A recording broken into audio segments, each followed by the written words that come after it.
저한테는 왜냐면 황당하게 들리거든요.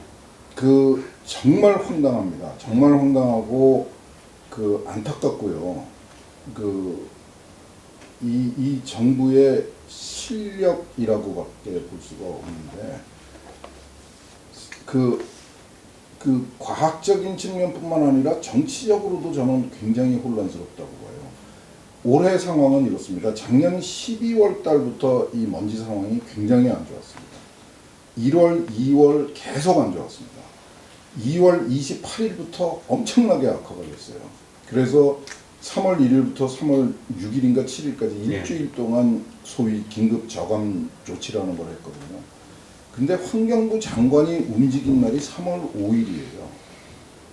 28일부터 사실상으로는 미세먼지가 최악의 상황으로 세계 최악이라고 평가를 했거든요. 그 140몇 마이크로그램이 그 정도라고 그러는데 3월 5일 날 대통령한테 처음 가서 대면 보고를 합니다. 대면 보고를 하니까 대통령이 그때 한 발언이 정말 충격적이었어요. 첫째는 중국하고 인공강우 실험을 해라. 글쎄, 그게 이제 그다음에 더 충격적인 얘기가 있습니다. 대통령의 힘을 그 총동원해서 미세먼지를 해결해라. 저는 그 발언이 저는 더 그 인공강우 실험보다도 더 충격적이었어요. 미세먼지를 보는 시각이 대통령이 통제할 수 있는 겁니다. 너무 비과학적인 멘트. 그러니까 정부가 미세먼지를 보고 있는 시각이죠. 정부가 통제할 수 있는데 그러면 안 했다는 얘기 아니에요. 할 수 있는 걸 안 해서 지금 이 지경이 됐다고 그런 건데 그거를 그런 대화를 하고 나온 그 환경부 장관이 한 발언은 뭔가 하면은 야외에다가 대형 공기정화기를 설치하겠다는 거였습니다. 그걸 위해서 추경을 5천억을 편성하겠다고 했어요. 이건 그 앞에 두 개보다도 더 끔찍한 거죠. 이 시기면은 이제 여름에 그 더위가 찾아오면은 이제 그 63빌딩 꼭대기에다가 대형 에어컨을 설치하겠다 이렇게 나올 겁니다. 이건 황당무계한 얘기죠. 대형 공기정화기가 얼마나 큰 거를 얘기를 하길래 그걸로 그 미세먼지를 전국의 미세먼지를 해결하겠다는 거고 이 추경도 그렇습니다. 추경을 1억 7천을 가지고 뭐 미세먼지 추경을 한다고 그랬는데 실제로는 그 6조 1억 1조가 아니라 1조 7천억이요. 1조 5천억이죠. 그리고 실제 추경은 6조 7천억입니다. 그러니까 배보다 배꼽이 더 커요. 이거는 미세먼지 추경이 아닙니다. 그러니까 미세먼지를 정치적으로 이용하는 거죠.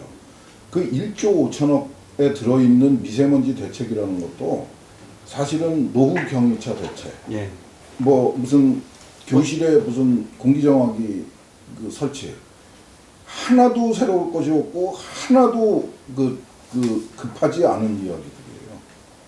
그러니까 그 아까 질문하신 것에 대한 대답입니다. 이 정부는 미세먼지를 정치적으로 이용할 의도는 가지고 있고 그 근원적으로 해결할 의지는 전혀 없는 겁니다. 실력도 없고 의지도 없고. 근데 이제 정치적으로 이용한다는 것은 우리가 조금 조심스럽게 사용해야 될 것 같은데요. 분명한 것은 뭐냐면은 미세먼지, 초미세먼지에 관련한 국민들의 경각심이 높아지고 위험인식이 높아지는 상황에서 지난 1월, 2월, 3월 초가 아주 뭐 절정에 달하기는 했지만은 심각하게 이제 모든 국민들이 피부로 느끼다 보니 그러면 정부는 이제까지 미세먼지 저감을 위해서 어떤 노력을 기울였느냐 아니면 지금까지 기울이지 않았다고 하더라도 향후 5년, 10년 미래를 위해서 어떤 정책적 방향을 가지고 있느냐 이렇게 질문 던지는 건 국민의 당연한 권리이지 않겠습니까? 여기에 대한 저 느낌은 뭐냐면 여기에 대한 준비된 답안이 없었다는 거죠. 내놓을 생각도 없다는 거죠. 예, 그러다 보니까 인공강우 얘기 나오고 예컨대 뭐 대형 뭐 공기청정기 얘기 나오고 그야 뭐 덴마크도 설치하고 뭐 실험적으로 중국에서도 설치됐다고 그러지만 그냥 그거는 그냥 뭐 가시 비슷하게 나오는 문제이지 않겠습니까? 그러다 보니 제 이야기는 뭐냐면 유럽에도 지난 세기에 80년대, 90년대에 산성비가 심각했을 때 산성비에 관련된 충분한 연구 결과가 누적이 되고 조건이 다른 것이 유럽은 유럽연합이라는 정치 공동체가 있기 때문에 공동의 규제가 가능한 데 비해서 한국, 중국, 일본은 사실은 동북아시아는 아주 특별한 상황이거든요. 이런 정치적 어떤 협력을 이끌어낼 수 있는 상황이 아님에도 불구하고 예컨대 서해상에서 인공강우 이렇게 이야기를 하면 국민들은 대통령이 가리키는 손가락을 볼 수밖에 없는 거예요. 야, 우리 미세먼지, 우리는 나름대로 좋은데 50%, 60%가 중국에서 온다고 그러니까 이거는 또 왜곡된 민족주의를 유발하는 거거든요. 이제 이럴 때 우리가 할 수 있는 것을 놓치는 것 아니냐, 이제 이런 생각을 가졌습니다. 그런데 이제 아까 이제 서두에 말씀드린 것처럼 정부에서 지금 추경을 갖다가 1조 5천억을 책정을 했는데 그 중에 대부분이 경유차 관련 비중이 압도적이에요. 그러면 이제 질문을 던질 수밖에 없는 거예요. 미세먼지, 초미세먼지 주범이 정말 디젤 차입니까? 어떻게 생각하세요? 이거 아주 민감한 부분인데요. 왜냐하면 사실 이런 거잖아요. 미세먼지, 초미세먼지도 물론 대기의 여러 가지 사실 작용에 의해서 만들어지는 것이기는 하지만 인간에 의해서 만들어진 건 사실이지 않습니까? 그런데 이제 문제는 뭐냐면 미세먼지, 초미세먼지, PM 따지는 것부터 시작해가지고 기준치, 한계치 설정하도 인간에 의해서 만들어지는 것이거든요. 예컨대 고혈압 기준을 낮추면은 이제까지는 고혈압 환자가 아니었던 사람들이 많은 부분 사람들이 고혈압 환자가 되고 그러면 처방을 하게 되고 그러면 제약회사는 많은 이익을 누리고 그뿐만 아니라 이게 정치적인 문제에도 연관되는 거죠. 그러니까 그만큼 아주 복합적으로 연결된 문제가 제가 보기에는 아주 미세먼지, 초미세먼지인 것 같아요. 경제적 문제도 있고 이게 과학적 문제도 있고 정치적 문제도 있고 그러는데 지금 예를 들자면 이게 미세먼지 주범이 이제 한편으로는 중국이다 이제까지 논의를 한 것처럼 이게 상당히 문제가 많다 이렇게 판단을 된 거고요.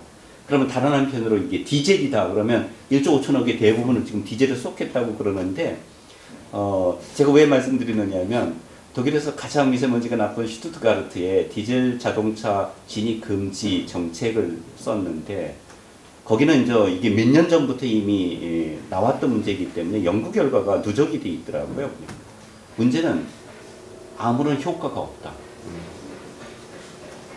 그럼 이게 뭐냐? 이제 이런 질문을 던지는 거잖아요. 그래서 여기에 보니까 이제 과학자들의 의견이 많이 갈리는 것 같아요. 나중에 이제 기후변화 또 이야기도 하겠지만은 어떻게 생각하세요? 제가 알고 있는 통계 자료나 지식을 가지고 말씀드리면 일단은 노후 경유차 대상한 정책은 잘못되지는 않았다고 생각합니다. 왜냐하면 우리나라는 계절적으로 보면 이제 겨울에 가장 초미세먼지가 농도가 높거든요. 그리고 그 초미세먼지 농도의 가장 주된 화학적 성분이 질산암모늄이라는 겁니다. 질산암모늄은 질소화합물이랑 암모니아가 결합해서 만드는 그 초미세먼지거든요. 그게 어떨 때는 70%에서 80% 정도 차지할 때가 있습니다. 그래서 겨울철에 초미세먼지 농도를 줄이기 위해서는 질산암모늄을 줄이는 게 가장 효과적인 대책이죠.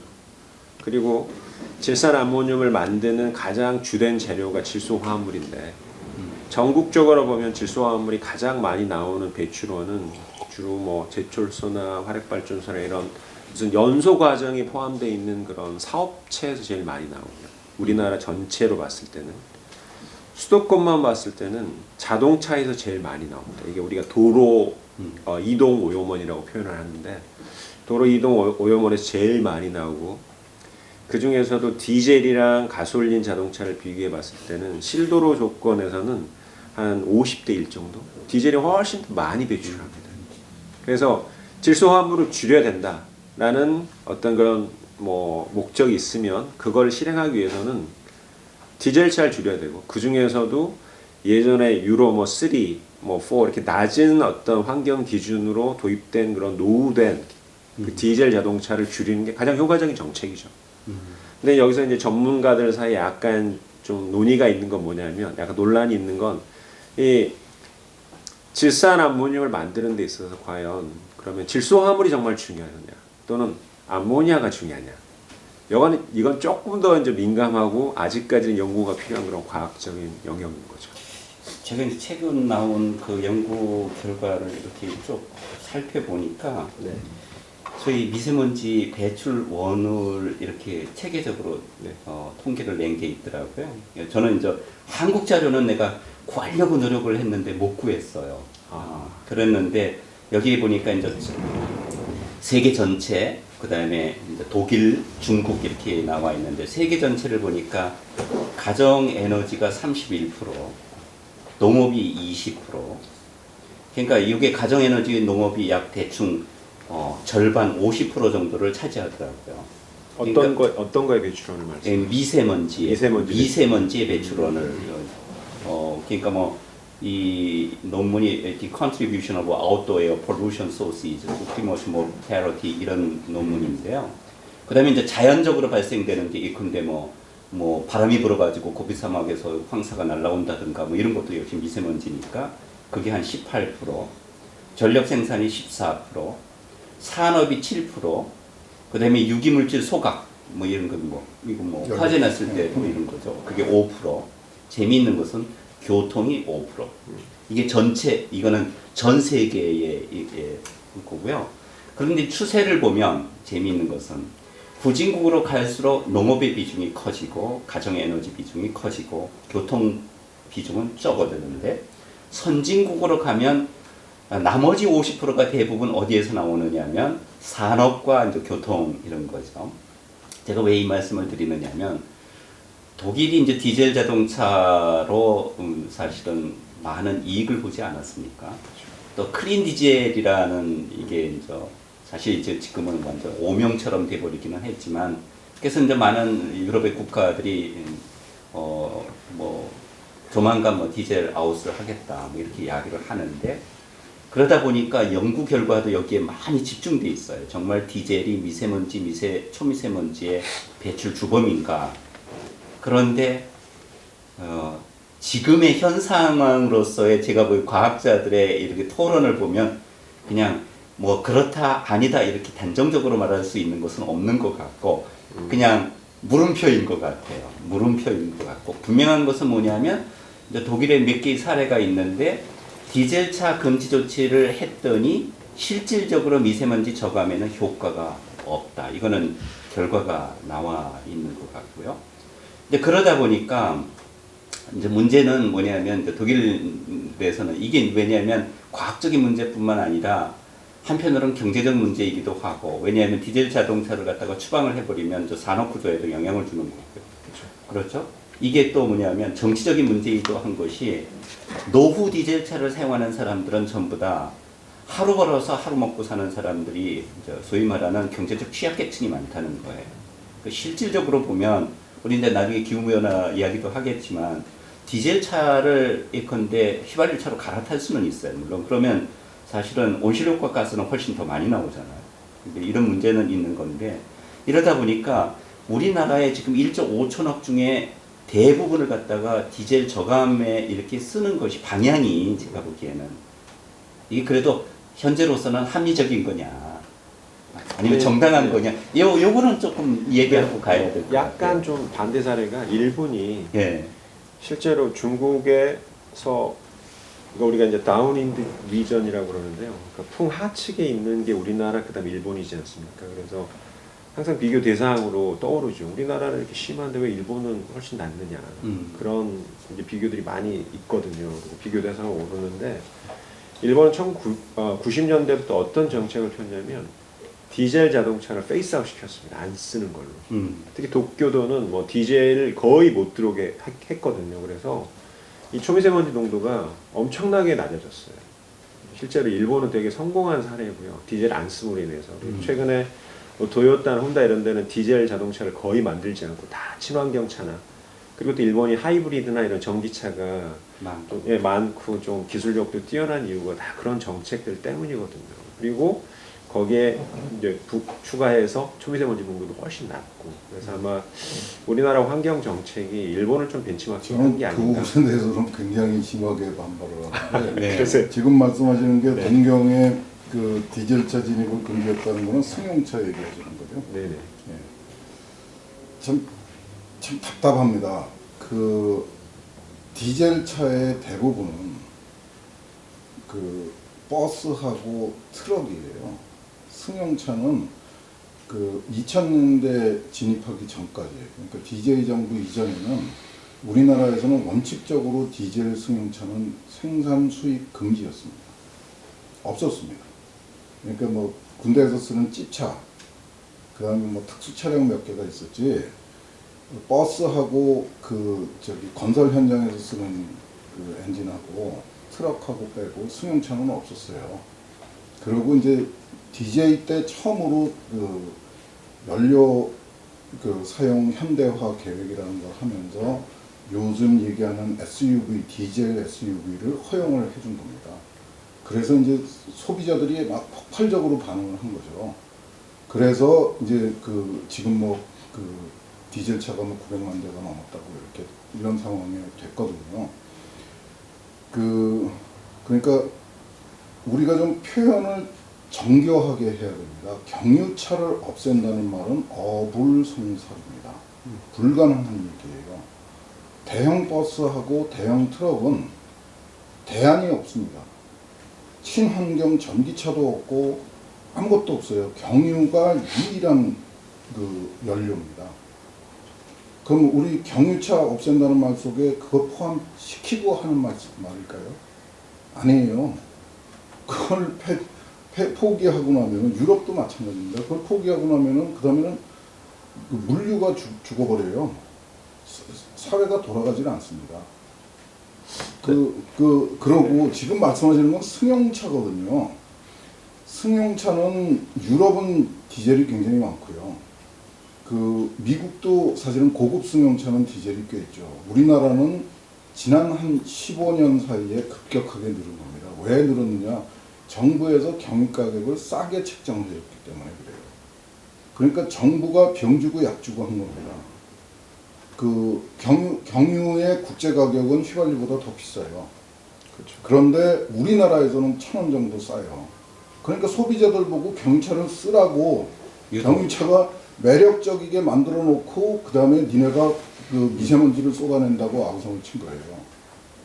그러니까 이거는 정책의 실패에서 나오는 거지 다른 오해를 하면 안 됩니다. 그리고 경유차에 의한 미세먼지 환경오염을 줄이는 방법은 두 가지가 있습니다. 하나는 기술 혁신을 통해서 자동차의 엔진의 성능을 개선해가지고 줄이는 겁니다.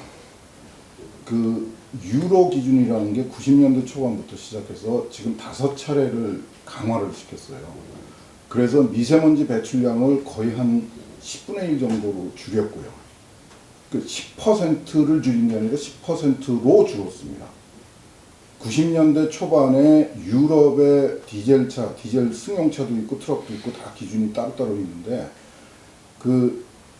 공이 다 90년대 초반에 유럽에서 합법적으로 운행되던 그 경유차가 내뿜던 미세먼지를 10%로 줄였습니다. 지금 현재 유로 6에서는. 그 다음에 낙스, 질소산화물도 거의 한 4분의 1, 5분의 1 수준으로 줄였어요. 이게 한 가지 축입니다. 그러니까 그 기술 혁신을 통해서 그 자동차는 사용하되 나오는 환경 오염물질은 줄어들게 만드는 거. 우리는 95년도부터 시작해서 아까 말씀드렸듯이 그 휘발유 경유의 황함유량이 1리터에 그러니까 1리터가 아니라 그 경유는 430 ppm까지 허용이 됐었어요. 90년대 초반에 우리나라 디젤에는 430 ppm이 들어있었어요. 지금은 10 ppm이 들어있습니다. 그 정도로 노력을 했습니다. 그거 탈항 시설을 하나 하는데 정유사 하나가 하는데 몇 조가 들어갑니다. 그 시설을 정유사가 했어요. 정부가 요구를 했고 그거를 하도록 해가지고 지금은 우리나라가 10ppm의 황함유량을 가진 연료를 쓰고 있고 유로 6 기준의 자동차를 생산하고 있습니다. 경유차도 그렇고 휘발유차도 그렇고요. 이게 한 축이고요. 저는 이쪽을 강화해야 된다고 봅니다. 거기다가 DPF를 갖다 붙였죠. 90년대에. 그러면서 쓸 수 있도록 하는 거고 하나는 못 쓰게 하는 겁니다. 근데 우리는 자꾸 못 쓰게 하는 쪽에 관심을 모으고 있어요. 그리고 아까 말씀하셨듯이 노후경차라는 거는 서민들이 쓰고 있는 겁니다. 서민들이 쓰고 있는 털터리들이에요. 그걸 못 쓰게 하면 그 사람들은 생계수단이 없어져요.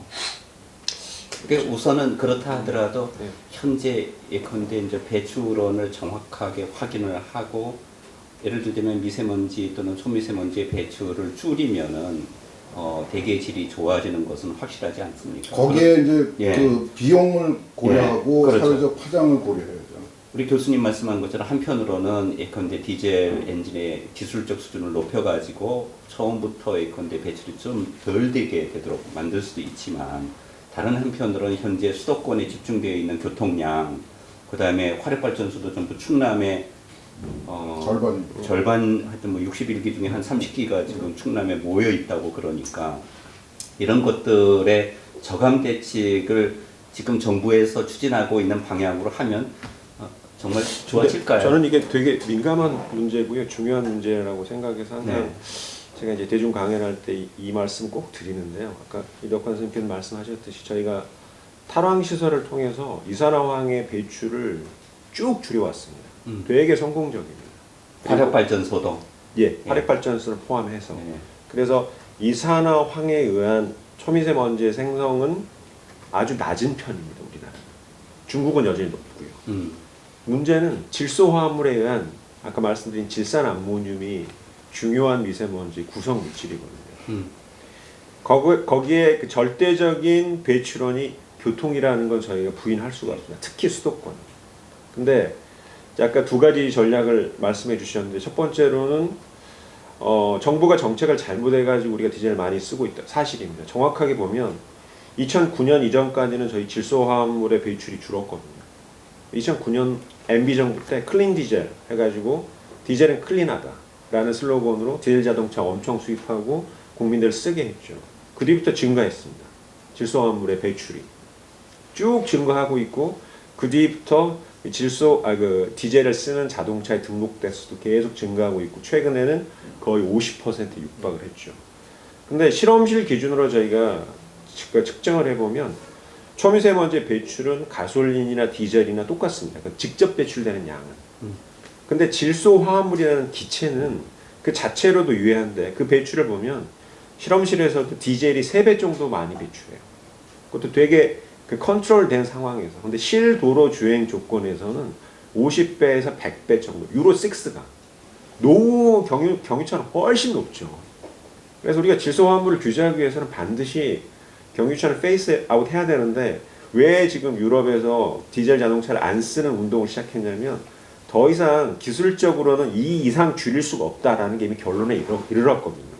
그래서 더 이상 자기들이 테크놀로지를 아무리 개발해도 이 질소화합물이라는 건 되게 공기 중에 제일 많은 질소랑 산소가 결합해서 고온에서 나오는 거기 때문에 그걸 안 나오게 뭔가 뭐 여러 가지 촉매랄지 필터를 다 달아도 자기들이 더 이상 줄일 수가 없는 거예요. 그러면 단가도 너무 올라가고 경제성도 안 맞기 때문에. 그래서 제가 항상 이제 대중들한테 말씀드리는 건 우리가 초미세먼지에 대한 위해성을 느끼고 민감하게 반응하고 이걸 줄여야 된다고 목소리를 높이는데 거기에 비해서 실제로 국민들의 행동 방식은 좀 반대로 가고 있어요. 왜냐하면 대부분 새 차를 살 때 디젤차를 사요. 디젤차가 훨씬 더 초미세먼지를 만드는 재료를 많이 배출을 하는데 그래서 저는 이거라도 미리 알면 앞으로 새 차를 사는 사람들이 디젤보다는 경유차보다는 가솔린을 사거나 또는 친환경차를 사는 방향으로 유도를 하는 게 저는 맞다고 봅니다. 그리고 아까 이제 대부분 서민들이 아주 뭐 오래된 경유차를 사용하고 그걸 못 쓰게 막는 게 아니고 그걸 정부가 보조금이랄지 여러 가지 혜택을 줘가지고 친환경차로 바꿀 수 있게끔 유도를 해줘야죠. 당연히. 뭐 당장 생계가 달려있는데 쓰지 마 이럴 수는 없는 거죠. 하지만 우리가 대기오염을 줄이기 위해서는 그런 정책 방향으로 가는 건 저는 맞다고 봅니다. 사실. 그게 과연 실익이 있는 거냐에 대해서 고민이 필요하고요. 그렇죠. 선정석입니다. 그 효과가 얼마나 있을지도 안 하고 그냥 투입을 하는 거죠. 그러니까 그거는 아직까지 이제 뭐 연구 결과가 쌓이지 않았으니까 뭐라고 말을 할 수는 없는데 이제 상당히 이제 일반 시민의 관점에서 전문적인 지식을 가지고 있지는 않지만 그렇지만 이제 디젤 자동차에서 사실 이제 낙스가 많이 배출이 되고 이것이 이제 공기 중에 떠도는 다른 물질들이랑 결합을 해서 이제 미세먼지가 만들어진다. 요 정도까지는 알잖아요. 그러면은 아 이게 뭐 경유차 안 타면은 훨씬 줄어드는가 아닌가 이런 생각을 당연히 가지게 되겠죠. 근데 갑자기 드는 의문 중에 하나는 그러면 대부분 지금 뭐 산업 굴뚝에서는 여러 가지의 예컨대 저감 장치가 달려 있고 그렇다고 만약에 가정을 한다면 지금 우리 박 교수님의 말씀에 의하면 대부분의 미세먼지, 초미세먼지의 주요 배출원이 소위 자동차, 교통이다 이렇게 보시는 거잖아요. 아니 그렇진 않고요. 그건 아니에요. 이게 약간 불편한 진실인데 예.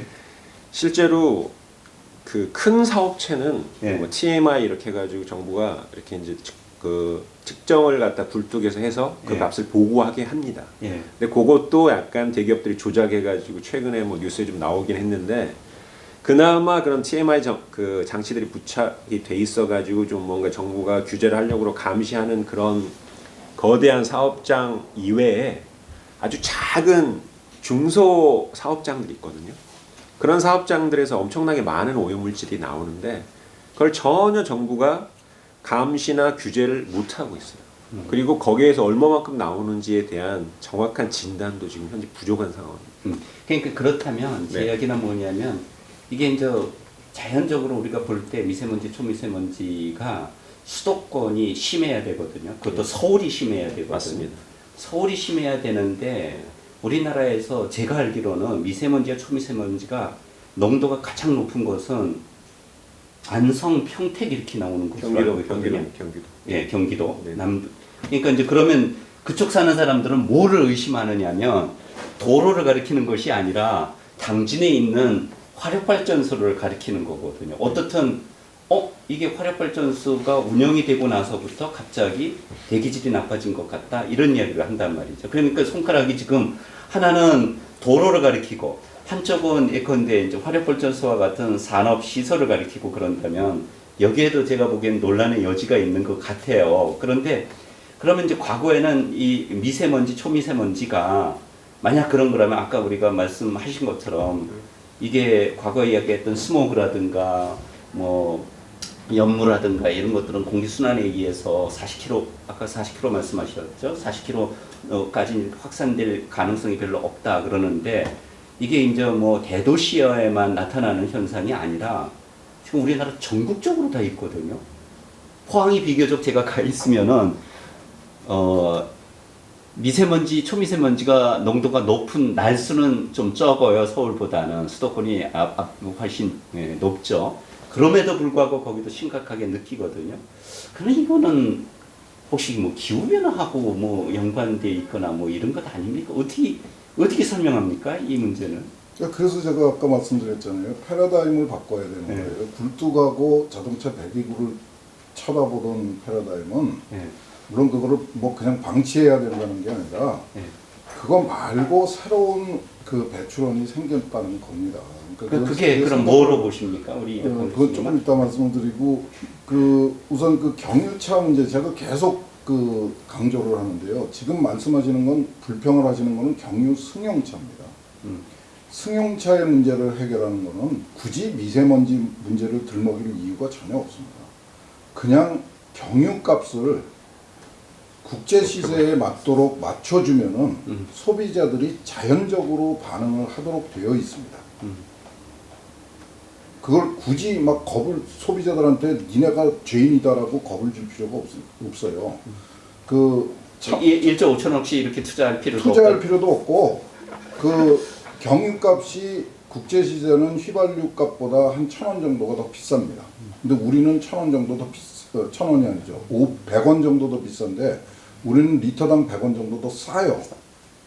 그거는 우리나라가 세금으로 왜곡시켜 놓은 가격입니다.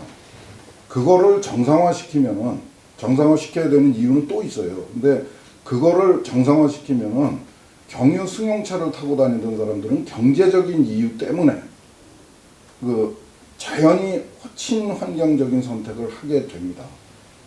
굳이 그 사람들한테 당신이 죄인이라고 욕을 할 필요가 없다는 거죠. 그 다음에 경유 버스하고 트럭은 어쩔 수 없이 써야지 되는 겁니다. 그거를 한 통에다 넣어가지고 죄인을 같이 죄인을 만들면 안 된다는 거죠. 그 경제적으로 또 이런 게 있어요. 휘발유를 생산하기 위해서는 휘발유보다 더 많은 양의 경유를 같이 생산해야 됩니다. 원유에서 휘발유만 빼내고 경유는 빼내지 않는 방법이 없어요. 그 정유 공장에서 경유를 제때 못 팔면요, 휘발유 생산도 멈춰야지 돼요. 어딘가는 소비가 돼야 되는 그러니까 경유차를 없앤다는 얘기는 도대체가 현실을 무시한 황당한 얘기예요. 경유차, 제가 다시 한번 반복해서 말씀드리지만은 대형 트럭하고 버스는 경유 이외에는 대안이 없습니다. 지금 CNG가 서울에 돌아다니고 있는데 거기에 우리가 얼마나 많은 비용을 쓰고 있는지를 아시면 끔찍할 겁니다. 그거 말고는 예를 들어서 관광버스에는 CNG를 못 써요. 쓸 수가 없습니다. 그러니까 경유차를 없앤다는 얘기는 하시면 안 되는 얘기예요. 경유차를 없애면 휘발유도 못 쓰게 됩니다. 대안으로 근데 제가 보기에는 그러니까 말씀하신 대로 디젤 가격을 갑자기 높여버리면 아마 국민적인 저항이 좀 있을 겁니다. 다른 대안도 많습니다. 아니, 그래서 휘발유 가격을 내리면 돼요. 그것도 다른 문제. 그거는 이제 그거 좀 그거는 전혀 다른 차원의 네. 얘기이기 때문에 그거는 아니 근데 지금 유류세라고 논의는 하는 참 굉장히 큰 문제가 있습니다. 저 개인적으로요. 네네. 그러니까 과거에 제가 공대 교수님들 또는 자연과학대 교수님들이랑 대화를 나누면서 그 당시 이제 기후 변화가 핵심적인 이슈로 등장을 할 때 소위 말하는 온실가스 배출은 디젤 엔진이 훨씬 더 적다. 그리고 이제 제가 이제 대학 발전을 위해서 독일에 있는 3개 자동차 회사 그 연구소도 가보고 뭐 이럴 때 저는 그 당시 그런 생각이 들었어요. 아, 이게 디젤이 이게 뭐 상당히 좋은 거구나. 이렇게 해가지고 그때 제가 이제 SUV 디젤 차를 샀거든요. 작년에 제가 자동차를 바꿨어요. 야, 이 미세먼지 주범이 이제 디젤이라고 그런다. 그래서 휘발유를 이제 또 갈아탔어요. 그러니까 이제 문제는 그랬더니 얼마 전에 제가 독일 교수님이랑 이런 대화를 나눴어요. 디젤 차에서 휘발유로 갈아탄다고 문제가 해결되는 게 아닙니다. 이게 뭐 어떻게 하면 해결이 됩니까? 자동차를 안 타시면 됩니다. 자전거 타고 다니시고 많이 걷고 예를 들면 교통정책을 세울 때에도 오히려 그렇게 만드는 것이 좋지. 예컨대 디젤차가 주법이니까 휘발유 타라 그러면 휘발유 타면 온실가스는 훨씬 더 많이 배출된다는 거예요. 그래서 이제 최근에 그 유럽의 논의를 보면 이제 결과적으로는 이것이 우리는 지금 미세먼지, 초미세먼지에 관련된 이슈가 우리에게는 심각하게 다가오지만 유럽에는 원래부터 어젠다 설정을 그렇게 했던 공동체여서 그러는지 거기에는 기후변화를 훨씬 더 심각한 문제로 보거든요. 그래서 이게 지금 이야기를 나누다 보면 이게 어디가 예컨대 배출하느냐에 따라서 전체적으로 이게 방향도 달라지기도 하지만 결과적으로는 에너지 문제하고도 연관되는 것 아니겠습니까? 어떤 에너지를 우리가 쓸 것이냐. 과연 그러면 전기 자동차를 타고 다니는 것이 예컨대 이런 기후 변화에 좀 적극적으로 기여할 수 있는 것이냐 이런 문제도 똑같이 들어가는 거죠. 그래서 저희들이 최근에는 건강과 직결돼 있고 그러다 보니까 미세먼지, 초미세먼지에 관련돼서 좀 과도한 예컨대 위험인식을 가지게 되었지만 다른 한편으로 제가 한국을 보면서 느끼는 것 중에 하나는 기후변화에 대한 위험인식은 거의 없는 것 같다 이런 느낌이 그게 지금 들어요. 우리나라에 굉장히 네. 제가 계속 정치와 선동화 이런 말씀을 드리는 이유 중에 하나인데요.